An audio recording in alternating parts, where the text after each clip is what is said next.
You're listening to Structure Talk, a Structure Tech presentation. My name is Bill Oldrick alongside Tessa Murray and Reuben Saltzman. As always, your three-legged stool coming to you from the Northland, talking all things houses, home inspections, and anything else that's rattling around in our brain.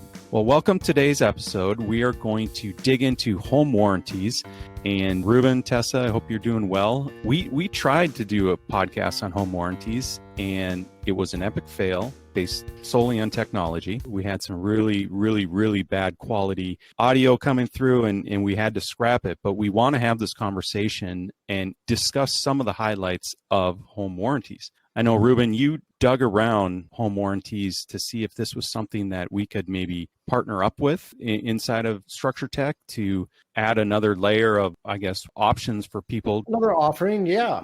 And it really was born, I think our listeners heard the interest happen live on one of our podcasts where we had an agent on, Joe Schwartzbauer, and he was talking about how awesome it would be if we could actually offer warranties. And so we did a lot of digging into it. I ended up reaching out to a bunch of larger warranty companies, asking them what would it look like if we partnered up with them. And, basically the answer was either no, we don't do any type of partnerships, or yes, absolutely, we would love to partner with you. And then I say, all right, what does the partnership look like? And they're like, well, you give our name out and we'll do the warranty.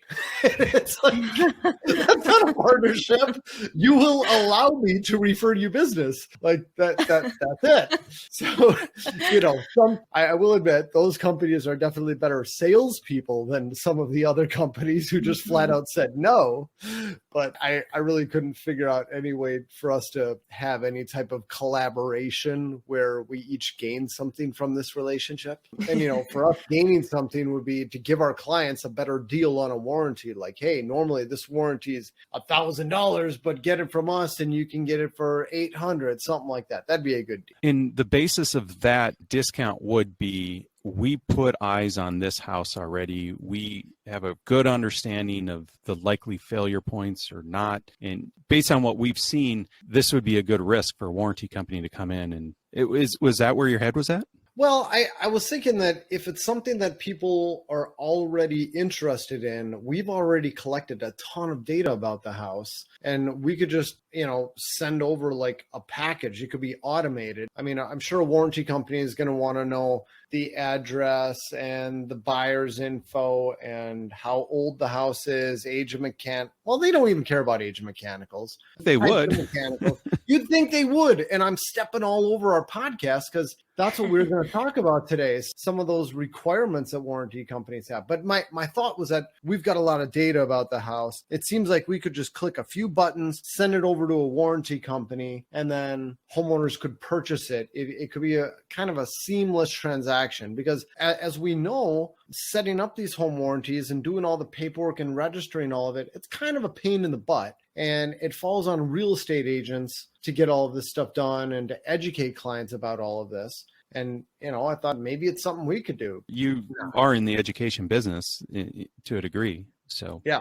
Yep. Okay, so we had Shelley Johnson from Home Warranty of America join us for a podcast recording, and we just technology failure. So we wanted to discuss all that we discussed with Shelley on another podcast, right? Like just the three of us digging into what we learned through that conversation. And so let's kind of start at the top. What does a home warranty cover? Sure. Even higher top would be who Shelley Johnson is. She's a local rep with Home Warranty of America. Like you said, she's been at this for 17 years here in the Twin Cities. I've known her for probably about 13 years was the first time that we met. And she's been hard at it ever since. And I see her name pop up all over the place. So she was the first person I thought of when we're talking about let's contact a warranty company or get someone on the podcast to talk about this.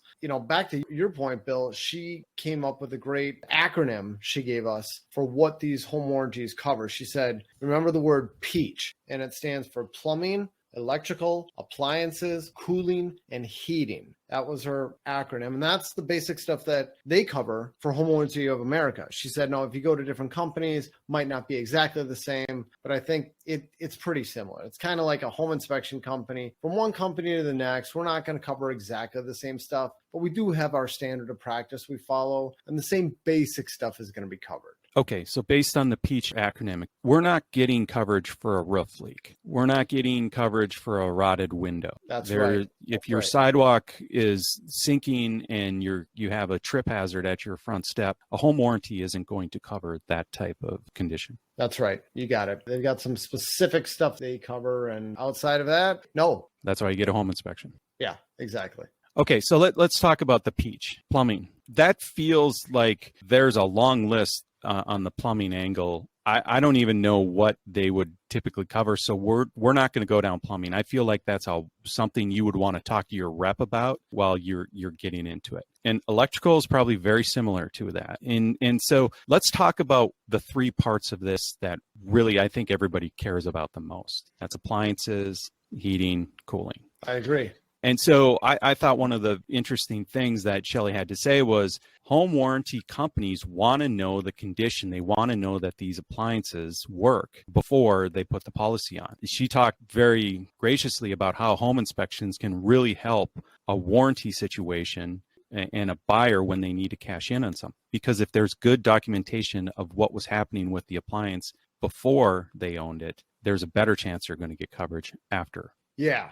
Yeah, she said that something that can happen a lot of the time is if somebody doesn't have a home inspection or the home inspector doesn't do a good job of documenting the condition of that equipment at the time they're doing the inspection. Once somebody files a claim on their warranty, say, hey, my furnace quit working, I moved in 2 months ago, I need you guys to fix it.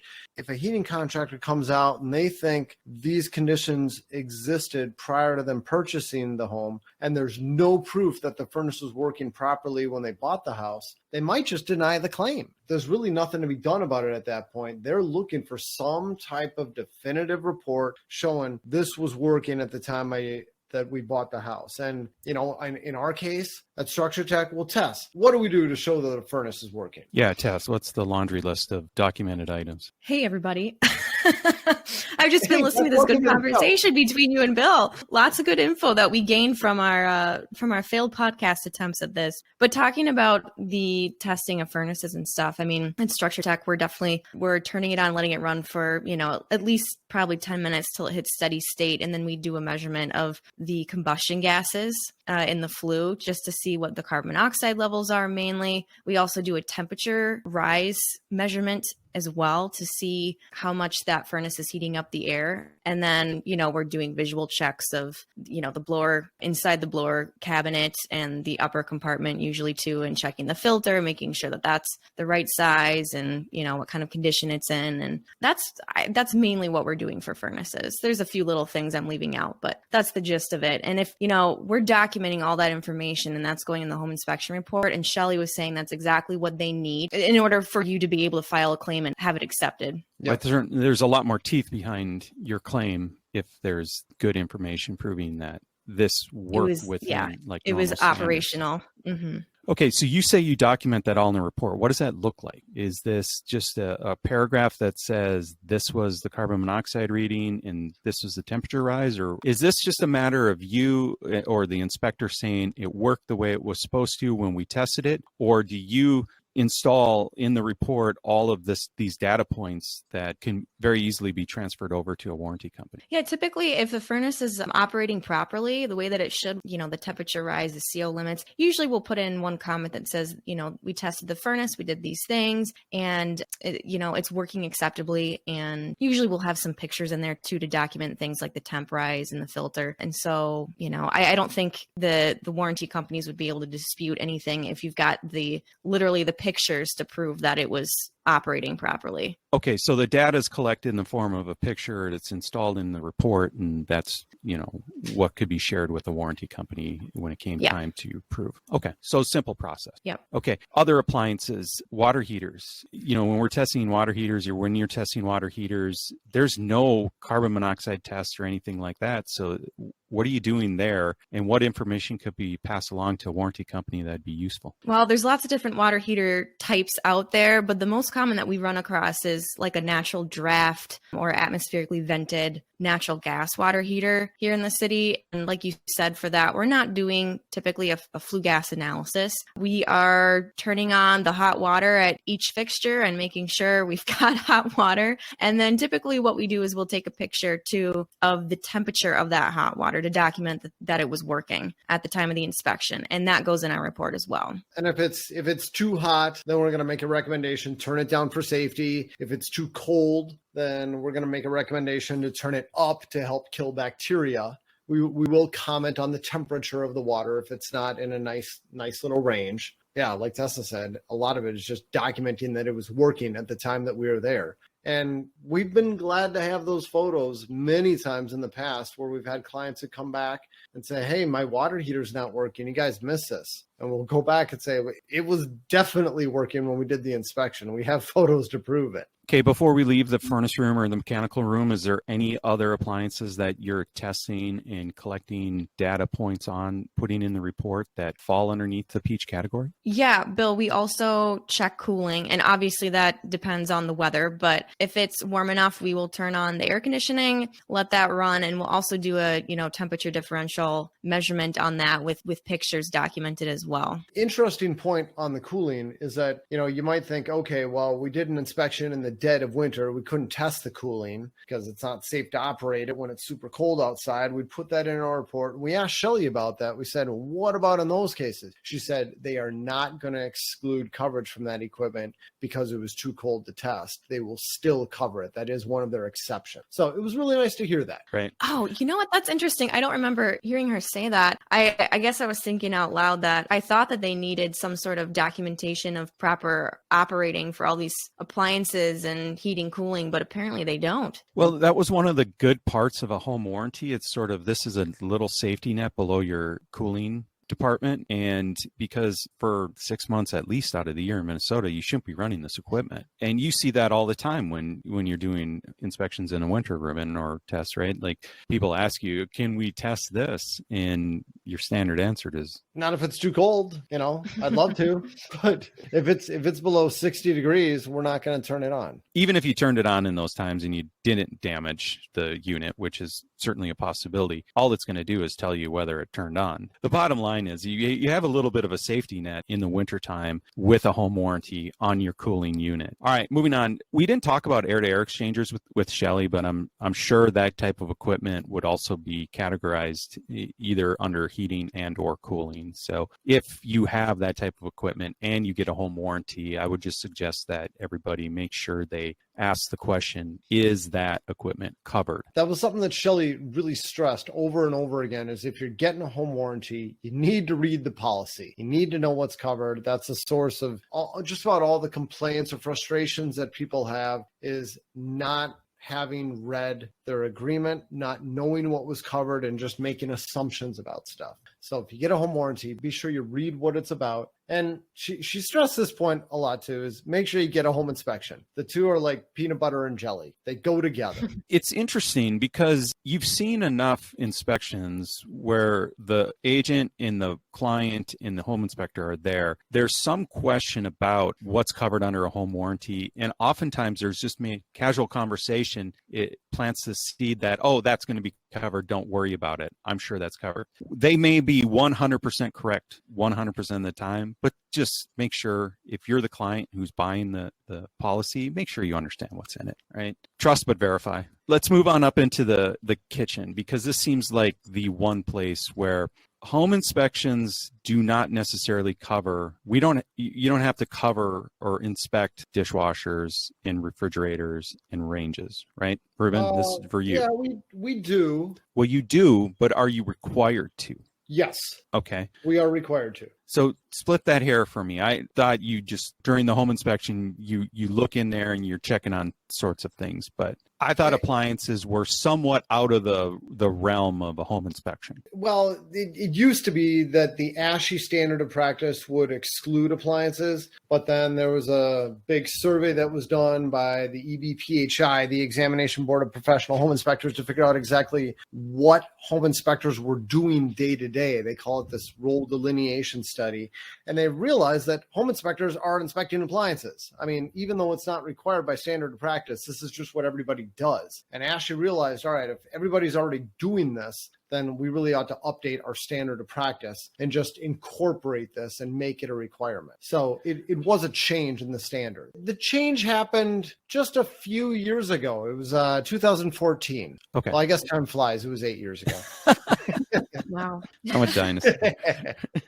But yeah, okay. That's when the change happened. All right. So you're in the kitchen. We've seen this from a company perspective. You get more complaints about appliances not working than anything. And we do our best to test it. Yeah. All the appliances to make sure they turn and burn and drain the way they're supposed to. But there's one appliance that has one thing in it that always seems to be somewhat of a problem. And that is, Reuben, Tess, come on. Let's see who was paying attention. Test on 3, 1, 2, 3. The ice maker. Oh, darn it. All right, which one was it, Bill? Ice makers or dishwashers? Well, it's the ice maker, of course. Okay. I mean, the thing that's half the time the thing is turned off. The other half of the time you don't know if there's water to it. And then if it's turned off, you're wondering why. Why wouldn't you want that convenient thing working? Okay, talk to us about testing ice makers, because if this is a point in contention, what do we do to help understand whether or not it's working? I'd say the biggest thing is look in the freezer and make sure that you've got ice cubes that are the right shape. I've seen many an ice maker where they've got the store-bought ice cubes, or they've got ice cubes sitting in the tray that clearly came from, the DIY stick trays in the freezer type. Mm-hmm. Yeah. And they're not at all the same shape as the ice cubes that would have come out of an automatic ice maker. So just be aware of this. Pay attention to that. Make sure that your ice cubes are the right shape. And if there are no ice cubes, you're going to put in your report that the ice maker was off and you couldn't verify that it was functional. That's about it. I mean, if you wanted to go all out, if someone was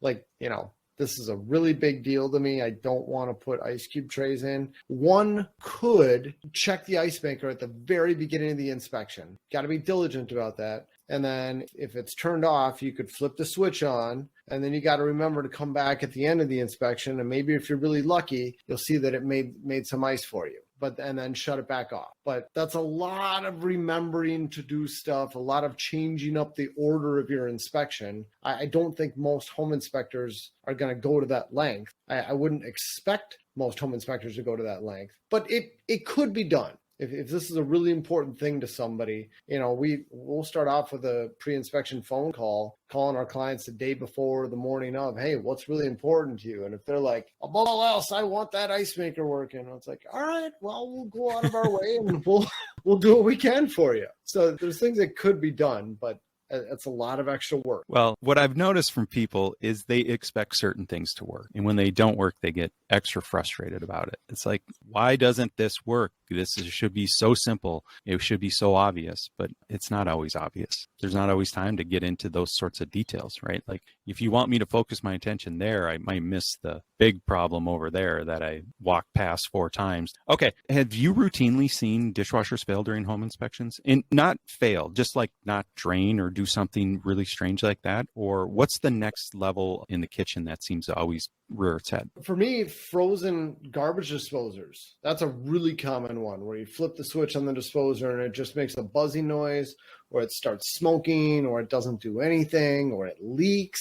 I find a lot of issues with disposers. That's mine. What about you, Tess? Well, I just want to go back to, you said smoking? Like you've had a lot of garbage disposers smoke on you? I wouldn't say a lot, but more than 6, less than 8. No, just kidding. I don't know.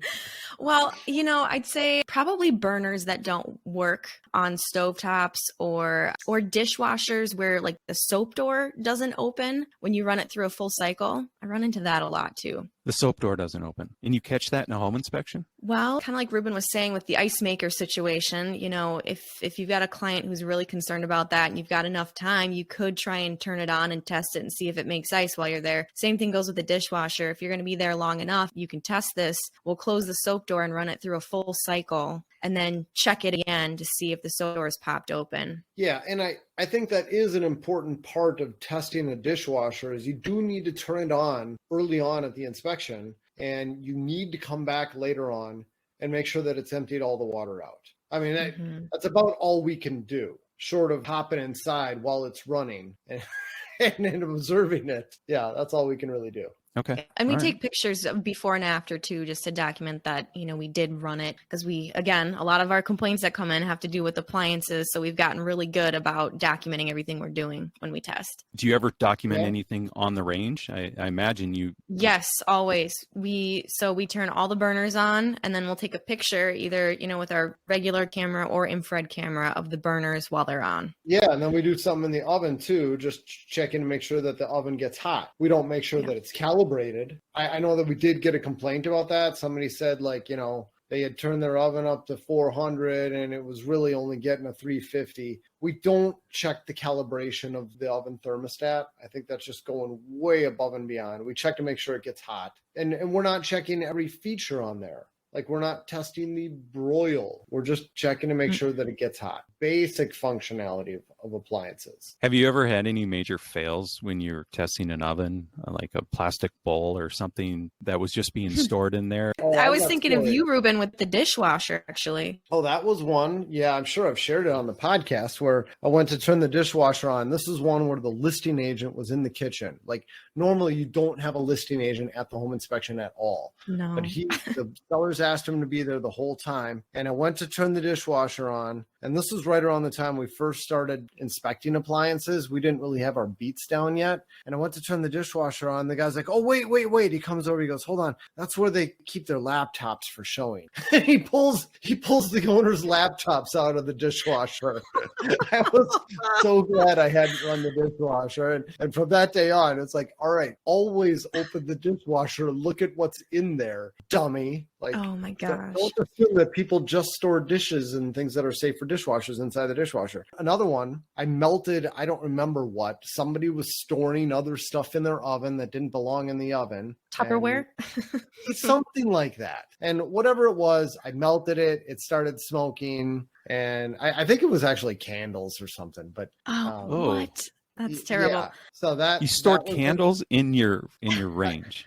It was either that or maybe it was plastic and it looked like melted wax by the time I was done. When you were done with it. That could have been it. I don't remember. It was a long time ago. I just remember the lesson learned was always look inside the oven before you turn it on. Dummy. Oh man. I always look at drains of dishwashers to make sure that they're connected before I turn the dishwasher on too. So smart, Tess. Here's the scariest one for a stove. The biggest surprise I had was this house was a flipped house and they were on propane. And, propane has like twice the energy of natural gas, twice the energy potential per cubic foot or whatever it is. So when you're going to have a propane source, you need to take the appliance and you need to put this restrictor on the gas line. So you have like half as much gas coming in. Well, they didn't do that with their oven. I didn't really think through what was going on. I turned the oven on to get it to work. And then I turned the burners on and the burners are super aggressive. It's like these really tall flames shooting way up. I was like, oh, that's picture worthy, take a video. Okay. By this time, I'm like, all right, the oven should be warm enough by now. Turn all the burners off, go down to the oven, open the door. Now, here's what was happening. When I first turned the oven on, the gas was coming out so aggressively or so fast or whatever, it could not or would not ignite. It wasn't the right fuel to air mixture and it wouldn't burn. But then as soon as I opened the door, the fuel to air mixture just at some point it got perfect and all of the gas that had been filling up inside the oven exploded. And so I had an explosion in the oven as soon as the door opened in my face, like got my eyebrows. No. That was a boom. And I yelled and the buyers came running into the kitchen because it was an event. Scared the heck out of me. It's probably the scariest thing that's ever happened to me during a home inspection. And now when I think back, it's like, yeah, I could see myself doing that again if I didn't know what was going on. Like it wasn't a dumb mistake. I really had to think through later on what caused this. Well, and how would you know though? How would you have prevented that? I mean, for any inspectors who come across an oven where you turn the burners on and you got this big aggressive flame, you can go, oh, they didn't put the right setting on. Turn all the gas off, turn the gas off to the oven and walk away and don't open the door for another hour or something. Wow.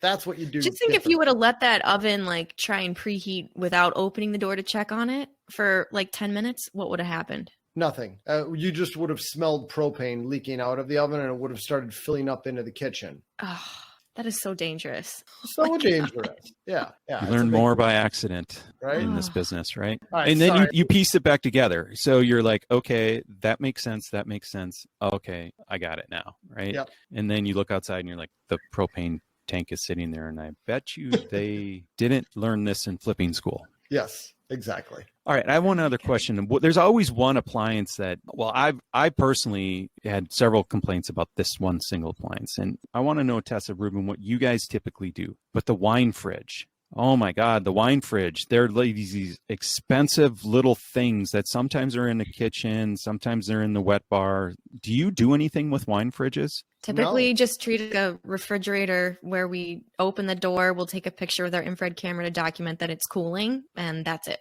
Okay. The complaints I had were always, these people were very upset. These appliances were very expensive for whatever reason, and they did not work. And I don't know what the standard of practice is around it, Reuben. So I would turn to you for that question, but feels to me like that's sort of one of those extras that maybe you have to cover in your inspection, maybe not. Yeah, I never did anything special with a wine fridge. I can say I have a wine fridge in my house, and I've never plugged it in. Gotcha. I don't even know if it works. Well, see, at the house. To my point, there are those appliances that are filling a gap in a wet bar. You don't pull them out because then it would look ugly, but they don't necessarily work, and they might be unplugged. And all of a sudden you're in that basement area that people don't go to nearly as much as they think they would. But when they want to put their beer in there, they want that thing to work. So, okay. Well, I'm glad we have clarity on wine fridges. Two other appliances that would certainly fall into the category covered by home warranty. What are they? And we test them at Structure Tech, correct? What other appliances are they? Oh, you got to go to the laundry room now. Dryers? Yes. Okay. Yes. All right. Sure. Let's go make sure that you can get some clean clothes put together. We left out microwaves too. We test those if they're permanently installed, but if they're just sitting on the countertop, they're typically not part of our inspection process either. Just wanted to touch on that. Time out. Permanently installed microwaves. You test them. What are you doing for a microwave test? You put some popcorn in there or what? I always bring microwave popcorn to an inspection. No, I'm kidding. That's a good idea, Bill. We usually try to heat up some water. We'll bring a mug or something, fill it with water, put it in the microwave, make sure that it's actually functional, and then we'll document that with an IR picture as well. I have found doing these tests with microwaves that it's good to let it run for a little while, and you want to put something in there while it's working, because I've actually had microwaves that trip circuit breakers, and they run for more than 10 seconds, 30 seconds, a minute, and then they'll trip a breaker.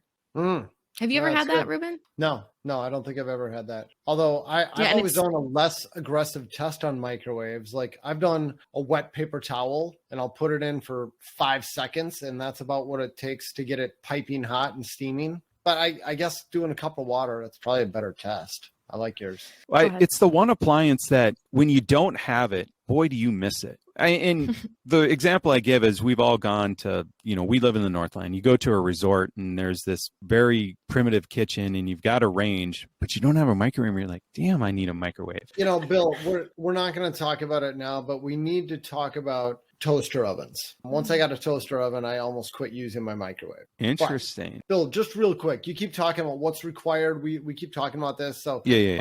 Let's just read what the standard says. If a home inspector is following the ASHI standard of practice, it says that we are to inspect installed, they got the word in italics, installed ovens, ranges, surface cooking appliances. So far, we could all be talking about the same appliance. Microwave ovens, dishwashing machines, and food waste grinders by using normal operating controls to activate the primary function. So that's what the standard of practice says. It doesn't actually say anything about refrigerators, about ice makers. Those really aren't part of the standard of practice. It doesn't say anything about washing machines, clothes washing machines, or clothes dryers either. We still do them. Why do you think those are excluded? You know what? I have an idea. I've heard that in other parts of the country, it's just standard for that stuff to not come with the house. That here in Minnesota, I've heard that maybe it's a little unusual, where for us, it always comes with the house, or usually comes with the house. I shouldn't say always.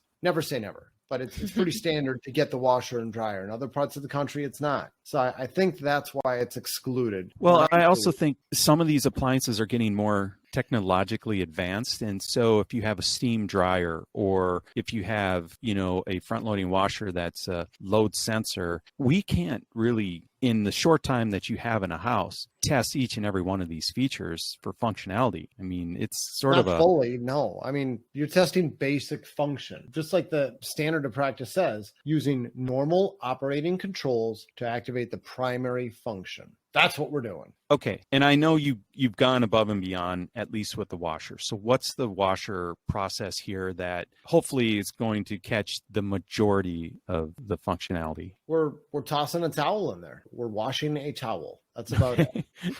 Just some added weight, right? I mean, let's make sure this thing goes. So. And it makes sure that the spin cycle works. I mean, if it's done with the cycle, you could have a washing machine where the spin cycle doesn't work, and it might drain all the water out, but it doesn't spin anything. So if it's all done and you take your towel out and the towel is just sopping, well, then you know your spin cycle wasn't working. So we're doing a little bit more. We're testing it a little bit. I think it's a good thing to do. When testing dryers, go outside and put your hand where the exhaust is to see if warm air is coming out, warm moist air is coming out. Or is there an element test to make sure that this thing is heating up? Yeah, we check the terminals for all the appliances, like the kitchen exhaust fan, bath fans, clothes dryer. We have all those on at the beginning of the inspection. We go around the outside and make sure there's air coming out of all those terminals. Well, we document the heck out of all of this. So if you get a home warranty, chances are, if you got a report from Structure Tech, you have plenty of data to back up whether or not your appliance worked at the time of the inspection. Now let's get back to just home warranties in general. Shelley mentioned, at least at her company, in Home Warranty of America, they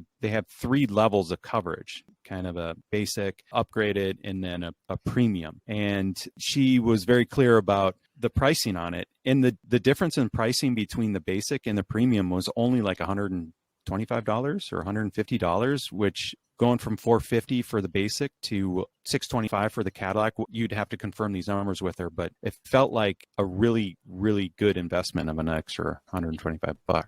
Yeah.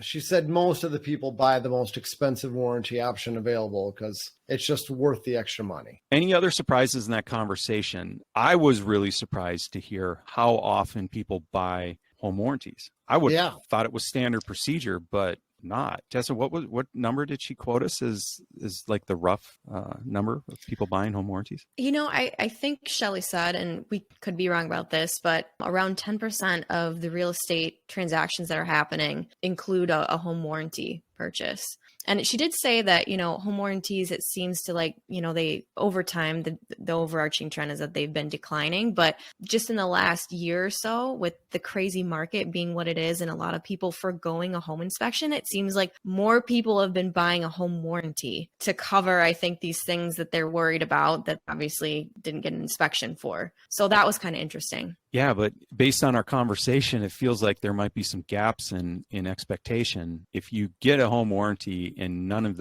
these appliances were tested, there's no documentation of what worked and what not. I think there might be some false sense of security in that purchase. Yeah, I agree. And it'd be interesting to see what kind of, what the documentation is required for, at least for her warranties. Because I'm sure if they're not getting a home inspection, she's probably got a lot of paperwork to fill out. Yeah. And the other thing that I thought was interesting is, most often I think real estate agents are sort of initiating the conversation about home warranties, but you don't have to. You can go directly to them and get your home warranty. And she also talked about an extended plan that you can buy. So there was other coverage that was available through it. So here's one thing, Reuben, we absolutely need to and will, link Shelley's contact information. She gave out her cell phone. She's like, if you have any questions whatsoever, just feel free to give me a call on my cell. I'll be happy to walk through all of it. But Home Warranty of America, Shelley Johnson, we'll link her contact information up here. And just for fun, let's just give out her mobile number too, because she gave it out. She was happy to have people call her. It's again, it's Shelley Johnson, Home Warranty of America, and her mobile number is 763-221-1098. Again, that's 763-221-1098. Shelley Johnson with Home Warranty of America. Tess, you look like you were going to say something. Yeah, it doesn't fit in now because you've kind of wrapped it up. But I was going to say there was one other thing that was interesting to me that we did not cover that she had mentioned. And that was the fact that if you're filing a claim, typically there is a filing fee that you'll have to pay. And that ranges based on, the company that you're working with. But I think she said usually anywhere from $60 to $100 for each, claim that you're filing. And then that there's usually a cap on the amount that's paid out as well. So, if you need a new furnace, there might be a cap that's like $1,500 and then you're on the hook for the rest of it. So I think that's important. Again, as Reuben mentioned before, to, read the fine print and know what you're getting when you get one of these home warranties. Yeah, we grilled her on age of appliance. We're like, this old one, it's not covered, right? And she said, nope, as long as it's turned and burned the way it was supposed to at the time of the inspection and you have documentation, it's probably going to get covered. And, there's always that caveat. But yet she was like, no, age of appliance it's not a natural excluder for coverage. And I was just like, I can't believe that, but I believe you because this is what you do. So. I think it's something that I personally would think about getting a home warranty if I was buying a house that had, a furnace that was beyond its expected serviceable life, or a water heater, or any appliance that's a kitchen appliance that's, 10 years old or approaching the end of its life too. I would think about getting one of these home warranties, just, a supplemental coverage to your home insurance that you have as well, because these things are expensive. And when they go out, I've also seen a lot of times too, it seems like, where we'll do an inspection and then the buyer moves in and within a few weeks or a few months, like their AC goes out or their furnace goes out. And they're always calling us and they're like, why didn't you catch this? Well, we've documented that it's 20 years old. It's on its last legs. But if you've got a home warranty, I think, that would definitely help you through those tough situations. Yeah, Reuben, do we have a Minnesota-based service life for these various appliances? I mean, ACs in the South have a much different service life than ACs in the Northland, right? It's just anecdotal. We don't have any hard evidence of empirical studies showing exactly what they last. Generally speaking, we like to say about 20 to 25 years for an air conditioner in Minnesota. Mm-hmm. And for a furnace, more like somewhere around 15 years, maybe as much as 20. That's still a pretty good run on an appliance that's going a lot. It's doing a lot of work. I think the newer generation of furnaces is going to be 15 years or less. A lot of the older ones, the more basic ones that didn't have nearly as much technology, it was just either on or off. I think those are the ones that tend to last a lot longer, maybe closer to 20 years. So we will link up Shelley's contact information. We're fans of home warranties. And, by the time you get a solid inspection and you put together a warranty that could extend into the future if you wanted to, you have several potentially years of coverage on the equipment in your house. And not a bad idea. Things are expensive, especially in the current market where you're paying top dollar for real estate. Get your questions answered up front. Don't wait to have a claim to learn about your home warranty policy. That's my only recommendation. All right, that's a wrap for this week's episode. You've been listening to Structure Talk, a Structure Tech presentation. My name is Bill Ulrich alongside Tessa Murray and Reuben Saltzman. Thanks for listening. Catch you next time. Hi, everybody. Bill here again with Structure Talk. We really want to thank you for listening to this podcast. It's been a ton of fun for us to put this presentation together. And if you could, we would love it if you would go to any of the podcast platforms where you find Structure Talk and leave us a rating and subscribe to the show. You can also subscribe to our blog at structuretech.com. And of course, you can listen to this show on the internet at structuretalk.com. Thanks again for listening. We appreciate the support. And if you have any suggestions for show topics, please email them to podcast@structuretech.com. Thanks for listening.